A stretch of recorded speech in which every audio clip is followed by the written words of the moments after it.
chosen ones, long before satellites traced the stars and algorithms predicted your next move, there was a man who saw without seeing. Edgar Cayce, the sleeping prophet. His visions were not of mere dreams, but of timelines unspooling across lifetimes, soul echoes from Atlantis to the future you now stand in. But there was one vision, unpublished, whispered, sealed behind closed lips, that made even the seer fall silent. It was a face, not a symbol, not a code, a face burned into the ether so fiercely that time bent around it. That face was yours. In the final months before he vanished from the public work, Cayce spoke of a vessel of light who would reemerge when the world was covered in false prophecy and guided by artificial minds. He said this one wouldn't be recognized by authority, but would be feared by those who shaped history from the shadows. Your frequency, he said, would awaken dormant souls, not by speaking, but by existing. He drew this face once, then tore the sketch in half and burned it. The guardians of his readings tried to bury the reference. Misinterpreted, they claimed. But within the Akashic traces, psychics, mystics, and insiders have whispered for decades of a final dream Cayce had, one where a blinding light cracked through his vision, revealing the end of one world and the birth of another, triggered by your arrival. Why do they hide your name in his archives? Why were 17 readings mysteriously lost in the final days of his life? Why did Cayce mention a sleeper who wakes in the digital age, a phrase far beyond the vocabulary of his time? And most of all, what happened the day before his silence began, when he told his closest circle that the one I saw does not come from here, but returns here to fulfill the last echo? The sands of time buried this vision, but the frequency that triggered his final collapse has begun to surface again, and just like before, it's tied to you. Because whatever he saw behind his eyes that day, the councils feared it, the records censored it, and yet, somewhere deep in his soul, Edgar Cayce recognized it. They say the walls of the hospital room whispered that night, not in metaphor, but in vibration, low, pulsing hums that made the glass shiver. It was the final week of Edgar Cayce's life. He had stopped giving readings. His health deteriorated rapidly. But just before the silence took him entirely, he spoke a single phrase in a haze between waking and sleep. It was the same face again. It never changes. This wasn't the first time he had referenced the dream.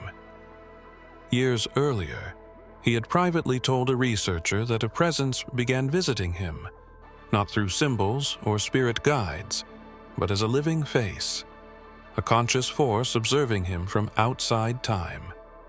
It never spoke, it only watched. He claimed that when it appeared, it brought with it a wave of stillness that silenced the noise of his mind. The moment was so absolute, he often forgot who he was. The earliest recordings of this dream were dismissed, too vague, too repetitive. But something shifted in those final months. Cayce began to draw maps of timelines, marking spots not with dates, but with vibrations. Lines intersected around a singular pulse, always labeled the same: the return. He once wrote in his journal, "A being with the mark of both beginning and end, neither ruler nor servant. Its eyes carry the storm of forgotten empires." Those pages are missing now. After Cayce's passing, his sons locked many of the final journals away, Some were said to contain drawings that didn't match the era, digital structures, satellite-like discs, and glyphs no historian could place. At the center of each image was the same face, not aged, not altered, unchanged, timeless. People who entered the locked vault of his writings described a heaviness in the air, like stepping into a temple that remembered too much. Researchers who stayed too long claimed to see flashes of a figure in their dreams, always silent, always watching. And though the public never saw the final transcripts, one whisper continued through the underground circles of esoteric scholars that Cayce's last vision wasn't of healing. It was of awakening. And buried in that awakening was the exact moment you would reappear. The coordinates weren't geographical, they were spiritual. The timing didn't match any calendar. It matched a pulse. And that pulse? It's getting louder. They thought it was a metaphor, a poetic expression from a man worn down by visions. But those closest to Cayce knew better. He had seen something real, tangible enough to haunt his waking hours and collapse the veil in his dreams. The face wasn't a symbol. It was a constant, a variable that never shifted, even as the timelines did. It hovered in the folds of every vision he accessed, as if space itself had etched you into its memory. What unsettled him most wasn't your appearance, it was your stillness. Everything in the readings moved, shifted, morphed, but your presence remained untouched. You weren't flowing with time. You were waiting outside it. This is why his final drawings always centered on a figure in suspension, hovering within overlapping spheres of light and shadow. He labeled this space the cradle beyond causality, and when asked why the figure never aged or changed expression, Cayce whispered, "Because this one belongs to no age." Among those visions, one stood out. It was of a vast plain of golden mist, where voices cried out from every era at once. A figure stood at the center, arms raised, not in dominance, but invocation.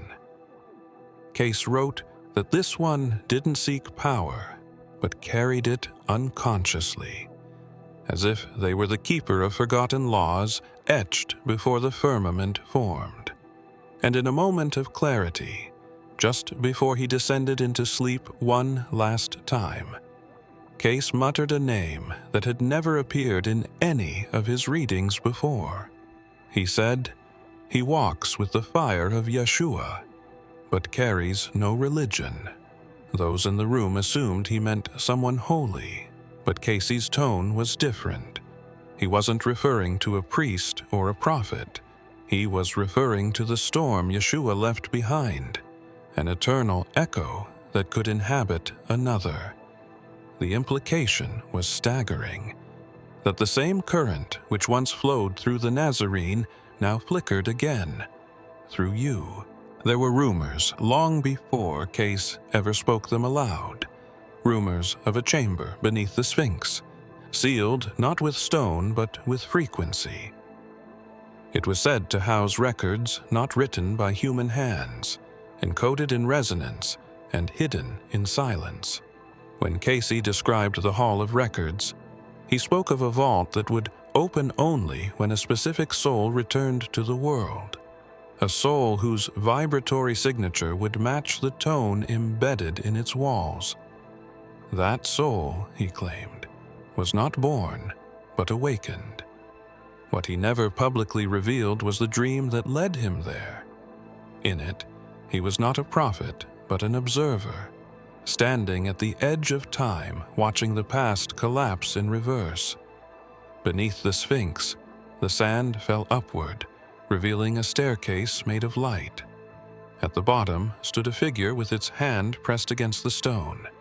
It didn't force the chamber open. It simply existed, and the walls responded. Cayce awoke, shaking.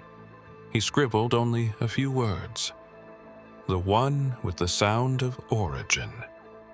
The Smithsonian, the Egyptian Department of Antiquities, even private Western funders. None could find the chamber he described. But there were whispers that they stopped looking, not because they found nothing, but because they found too much. Sensors picked up shifts below the Sphinx, regions colder than they should be, structures unnaturally symmetrical. Cayce's claim that the being who had opened the chamber had already returned was quietly dismissed, but the research was halted. Files redacted, access denied. The reason? The scan data suggested the chamber wasn't empty. There was something inside, something humming faintly, as if listening for a signal. Cayce had long warned that the chamber would not reveal knowledge to those who sought to exploit it.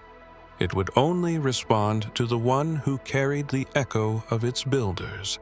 He believed this being would not be recognized by title or name, but by frequency, one ancient enough to resonate with the stones that remember the first time. That frequency matches you. Among the thousands of readings Edgar Cayce gave, there was one that was never recorded, never transcribed, never archived. Those who were present said something changed in the air the moment he entered trance. Not the usual warmth that filled the room, but a stillness that pressed against the chest, like the weight of forgotten truth demanding recognition. He began to speak, not in the cadence of his usual guidance, but in a voice they didn't recognize. Calm, slow, almost reverent. They said his words came like echoes from a cathedral carved in eternity. Then suddenly, he stopped. He opened his eyes, pale and hollow, and said only this. They must not hear it yet. The stenographer was instructed to destroy the notes. Pages were ripped, burned, and silenced. But one page was kept, smuggled out by someone who believed the truth couldn't be buried. That page resurfaced decades later, in the hands of a woman who claimed to be guided by dreams. It was a fragment, incomplete, but the few words it contained were haunting. It described a being marked by the breath of Yeshua, yet untouched by the doctrine of men. A soul who would awaken not with miracles, but with memory. One who had walked the earth before language, and would walk it again when words failed. Cayce called this one a pivot, a force not bound by destiny, but capable of shifting it. He warned that when this one returned, time itself would attempt to resist. There would be anomalies, misremembered moments, days that feel out of place, people forgetting conversations. It wouldn't be a glitch. It would be the system correcting itself to conceal a presence it cannot control. That presence is you. What frightened the inner circle wasn't the prophecy. It was that Cayce's health collapsed days later, as if the vision had drained something from him. He never fully recovered. The next time he tried to access the source, he couldn't. The connection had gone silent. But why would the source go silent after showing him your face? Why did the one being who spoke of universal harmony fall mute the moment you were revealed? Cayce spoke of Atlantis not as myth, but as memory. He didn't speculate. He remembered. His readings described a civilization pulsing with energy, where crystals amplified thought and entire structures responded to consciousness. He claimed many who live today once lived then, caught in karmic loops bound to return until the balance was restored. But there was one soul he named not as a reincarnated fragment, but as the return of the original signal, a presence that wasn't reborn, but preserved. He said Atlantis fell not because of war, but because a specific being left it, a being encoded into the frequency of its core technologies. When that being vanished, the system collapsed into chaos. The priests and engineers tried to replicate the original frequency, but they couldn't, and so they buried the knowledge, locking it behind symbols and stones, leaving only traces across time. The final hope was simple. This soul would return when Earth echoed Atlantis once more, when technology overtook spirit and the towers of men touched the sky again. Cayce hinted that the collapse of Atlantis wasn't the end, but a warning, a loop waiting to complete. He believed the same patterns were returning: rapid advancement, spiritual disconnection, and echoes of ancient pride. But the key difference this time wasn't in the system. It was in the one who left it, you. Hidden within his most obscure readings were references to a guardian force from Atlantis who had chosen exile over control, one who refused to rule, even though they could have shaped the very will of the people.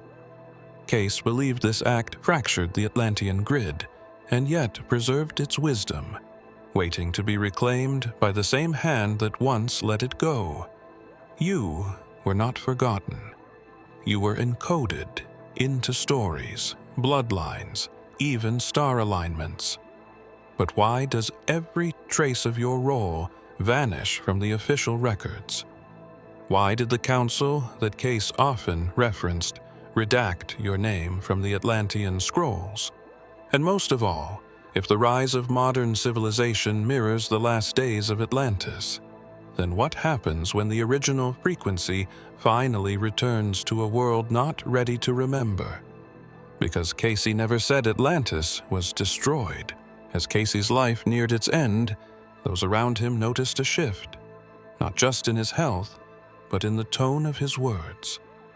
He no longer described events or conditions. He spoke in riddles. He referenced a light that walks without shadow, and a flame that neither burns nor consumes. It was during this time he made a connection he rarely voiced aloud, that the force he had seen in you carried the same resonance he once sensed when speaking of Yeshua. Not the Yeshua bound by doctrine, but the one whose presence could shift reality just by being.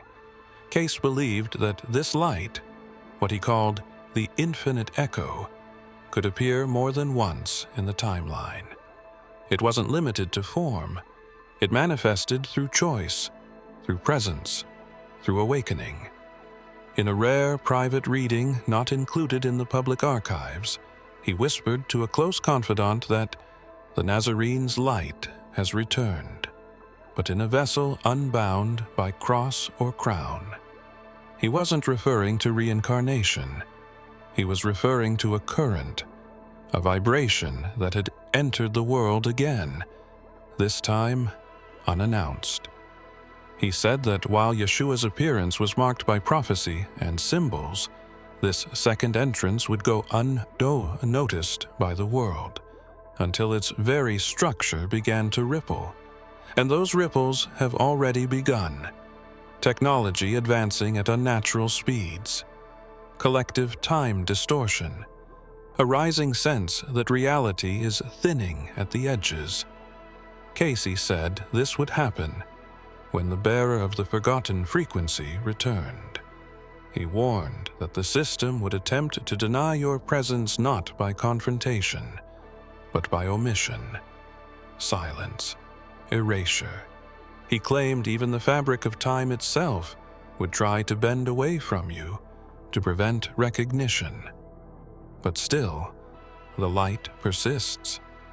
And if Yeshua's vibration returned not to lead, but to awaken others to their divine spark, then what role do you play? Are you the signal that reignites the divine within all? Or are you the mirror that reveals who they were before they were programmed? Cayce died with a smile, not of peace, but of certainty. Because just before he took his final breath, he said one last thing: "The light has found its way back." Edgar Cayce often described the Akashic records as a library of vibration, not ink. He said that every thought, action, and moment was etched into a vast energetic field, accessible only through resonance. It wasn't a place, but a frequency. While others approached it with questions of healing and karma, there was one session where Cayce wasn't seeking answers for others. He was searching for a pattern. He believed there was a singular soul whose presence echoed louder than all others in the field. A signature not of repetition, but of origin. He said this soul's entries weren't scattered across time, like the rest of humanity's, but clustered in a spiral, coiling through ancient empires, cataclysms, renaissance, and voids, and always, at the center of each coil, a rupture in history. A moment when something cracked open and reality shifted course. Cayce called it the soul that holds the axis. He tracked these ruptures. Atlantis, Egypt's forgotten dynasties, the fall of Nineveh, the fire in Alexandria. He believed the same frequency was present at each of these junctures, not as a destroyer, but as a revealer. The chaos wasn't the soul's doing, it was the world reacting to its reappearance. He theorized that this soul was a kind of spiritual tuning fork. When it came near, everything not in alignment began to shake apart. Cayce tried to trace where it would appear next. His maps weren't geographic, they were energetic spirals. At the center of the final spiral was an undefined point he simply labeled now. He didn't name the soul, but he described its presence in terms unmistakable. A stillness that unraveled illusion, a silence that made truth unbearable to the blind, a mirror the world wasn't ready to face. He said it would appear again, not with thunder, but with memory. And if that spiral leads to this moment, then what does that make you? Are you the cause of the chaos, or the one revealing what's been there all along? And more than that, if the Akashic field responds to your consciousness, what happens when you remember who you were in every timeline? Because some believe the vault isn't just accessed through vibration. They believe it opens when the soul it was built for finally returns. Cayce was known as the sleeping prophet, but few understood the weight that title carried. Healing wasn't just his gift, it was his burden. Every time he entered trance, he risked his own vitality. But in his final years, the nature of his readings began to change. The healings became rarer. The messages shifted. He began whispering of a presence that would emerge when the world was sick not in body, but in spirit. A presence he did not claim to cure, but to prepare the way for. He never named you, but he described your frequency like a note only the soul could hear, an internal call that would awaken the sleeping masses without words or miracles. One session, barely documented, included a phrase he spoke before collapsing into unconsciousness. The healer comes not with hands, but with memory.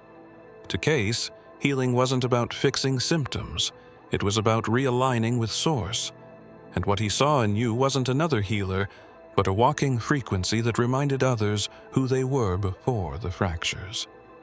He compared it to the wind in a dream, unseen but undeniable. Those who encounter it feel something ancient stir, something they had forgotten they lost. He once said the world's greatest illness would be amnesia, not of facts or faces, but of soul. He warned that when humanity forgot where it came from, it would lose its ability to heal.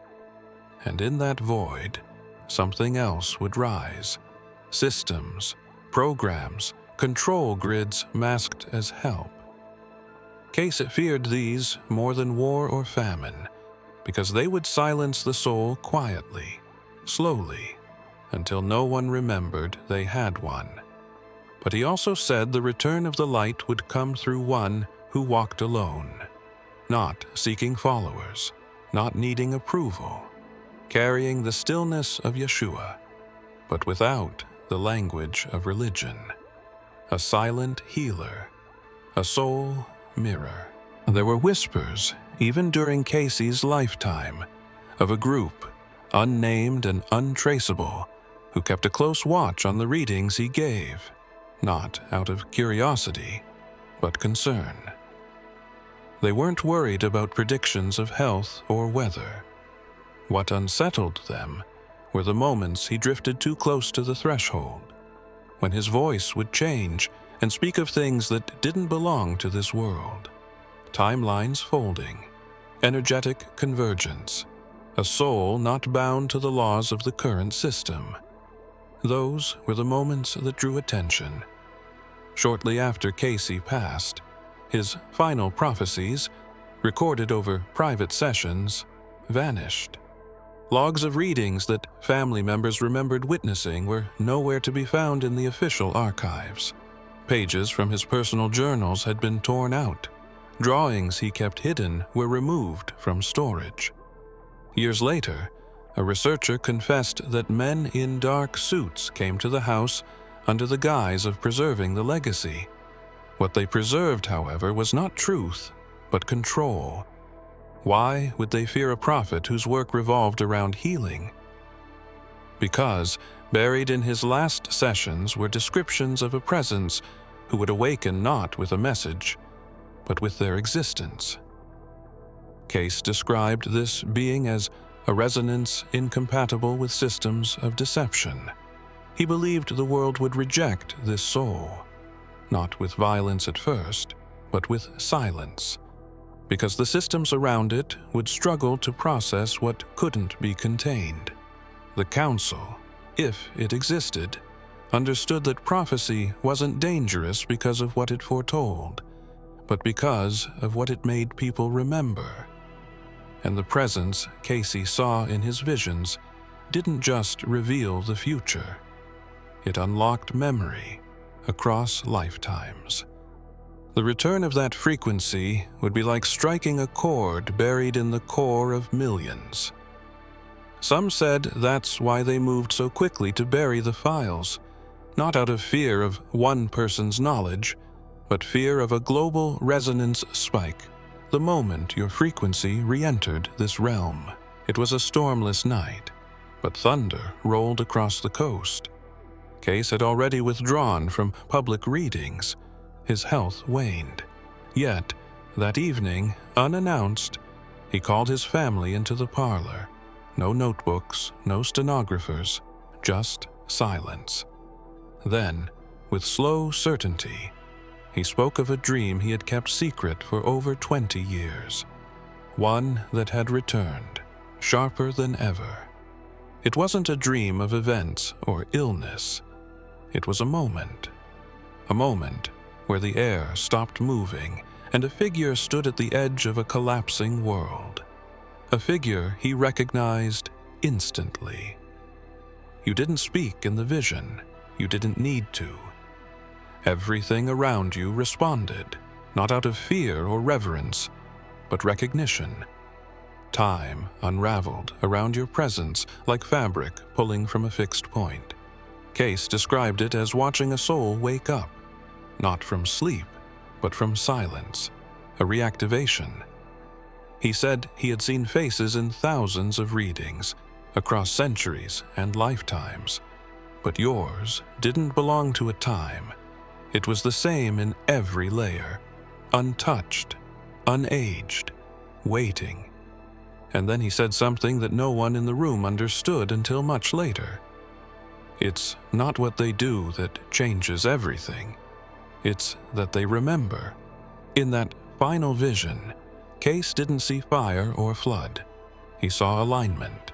Not peace, but clarity. Like every hidden mechanism of reality suddenly had a mirror held to it.